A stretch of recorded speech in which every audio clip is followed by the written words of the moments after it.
आज देखिए electric potential energy के बारे में पढ़ेंगे। इलेक्ट्रिक पोटेंशियल एनर्जी किसके इक्वल है? वर्क डन के इक्वल है। चार्ज कहाँ पर पड़े हुए हैं? इन्फिनिटी पर। उनको उनकी पर्टिकुलर पोजीशन पर लेकर आएंगे, जहाँ से जब चार्ज यहाँ आएंगे जो वर्क डन होगा वो किसके इक्वल होगा? इलेक्ट्रिक पोटेंशियल एनर्जी के इक्वल। डेफिनेशन क्या होगी? Is equal to total work done in bringing the charges to their particular position from infinite distance। वो क्या हो जाएगा? इलेक्ट्रिक पोटेंशियल एनर्जी की डेफिनेशन हो जाएंगी। अब दो चार्जेस के लिए देखिए इलेक्ट्रिक पोटेंशियल एनर्जी का फार्मूला बनाएंगे। इलेक्ट्रिक पोटेंशियल एनर्जी देखिए एक के लिए, एक चार्ज के लिए जीरो होती है क्योंकि वर्क डन के इक्वल ही होती है पोटेंशियल एनर्जी, इसलिए वर्क डन की वैल्यू एक चार्ज के लिए क्या है? जीरो। अब दो चार्ज के लिए देखिए Q1 Q2। एक चार्ज ऑलरेडी जहाँ पर पड़ा हुआ है और दूसरा चार्ज कहाँ पर है? इन्फिनिटी पर है। इसे जहाँ से जहाँ पर लेकर आएंगे जो वर्क डन होगा वो पोटेंशियल एनर्जी के इक्वल होगा। पोटेंशियल जो होगा वो इसके कारण होगा। पोटेंशियल का फार्मूला क्या होता है? V इक्वल टू के क्यू अपॉन आर।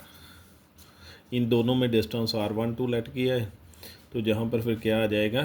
के की वैल्यू क्या होती है? 1/4πε0। Q1 डिस्टेंस R12 आ गया। जहाँ से जहाँ तक वर्क डन हुआ Q2 के लिए, उसका फार्मूला कहाँ से आएगा? पोटेंशियल का फार्मूला क्या होता है? वर्क अपॉन चार्ज होता है। और वर्क की वैल्यू फाइंड करोगे पोटेंशियल इंटू चार्ज, ये फार्मूला बन जाएगा पोटेंशियल इंटू चार्ज। पोटेंशियल की वैल्यू ये आ जाएगी और चार्ज क्या आ जाएगा? Q2, क्योंकि वर्क डन किसके कारण होगा? Q2 चार्ज के कारण।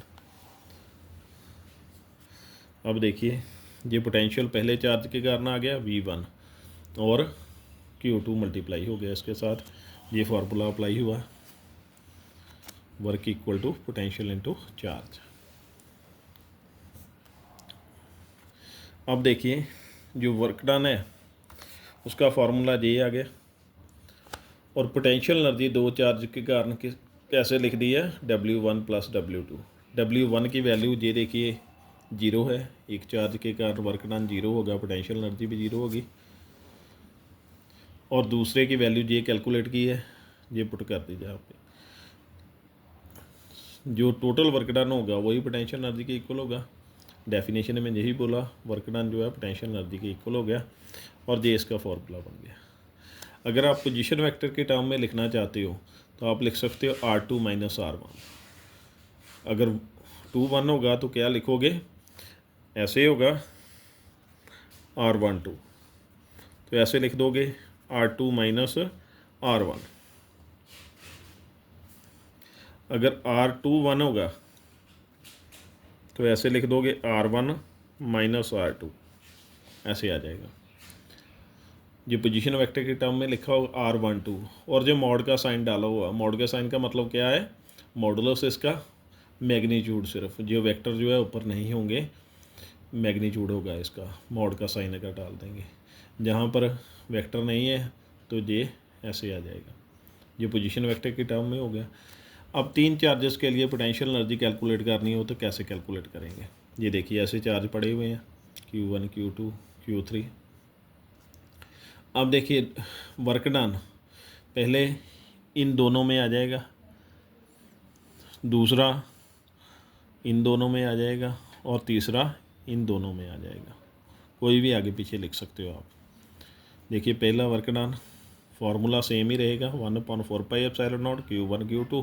तो जहाँ पर क्या आ गया? Q1 Q2 और डिस्टेंस ये आ जाएगा प्लस 1/4πε0, जहाँ पर Q1 और Q3 आ जाएगा। 2 की जगह क्या आ गया? 3। इन दोनों में डिस्टेंस आ गया। और लास्ट वाला देखिए 2 1, इन दोनों में आ जाएगा Q1 और Q2। Q1 की जगह Q2 आ गया, Q2 की जगह Q3 आ गया। और 1/4πε0 क्या आ जाएगा? कॉमन आ जाएगा। ऐसे समेशन डाला हुआ है, ऐसे समेशन डाल देंगे। I = 1 to 3 लिखा हुआ है, J = 1 to 3, I does not equal to J। इसका मतलब क्या है? अगर इसकी वैल्यू 1 पुट करोगे, जहाँ पे इसकी वैल्यू 1 पुट करोगे तो इसकी वैल्यू 2 पुट होगी। इसकी वैल्यू अगर 2 पुट करोगे तो इसकी वैल्यू 1 पुट होगी। I does not J का मतलब ये है। आप सीधे यहाँ से n चार्जेस के लिए फार्मूला बना सकते हो, जहाँ पे n लिख सकते हो। तो ये हाफ के साथ क्यों मल्टीप्लाई किया जहाँ पर हाफ नहीं था, क्यों मल्टीप्लाई किया, ये डबल डबल टर्म्स बन जाएंगी। डबल डबल टर्म कैसे बन जाएंगी, जैसे इसकी वैल्यू 1 पुट करोगे, इसकी वैल्यू 2 पुट करोगे, तो क्या फार्मूला बनेगा, Q1 Q2। इंटरचेंज कर कर पुट करोगे तो क्या आ जाएगा, Q2 Q1 आ जाएगा। तो इन दोनों को प्लस कर दोगे तो क्या बन जाएगा, Q1 Q2 2 Q1 Q2। तो हाफ इसलिए मल्टीप्लाई किया, सभी टर्म्स जो होगी डबल होगी, 2 के साथ 2 कैंसिल हो जाएगा तो सिंगल टर्म रह जाएगी। ये था पोटेंशियल एनर्जी का टॉपिक। Thank you.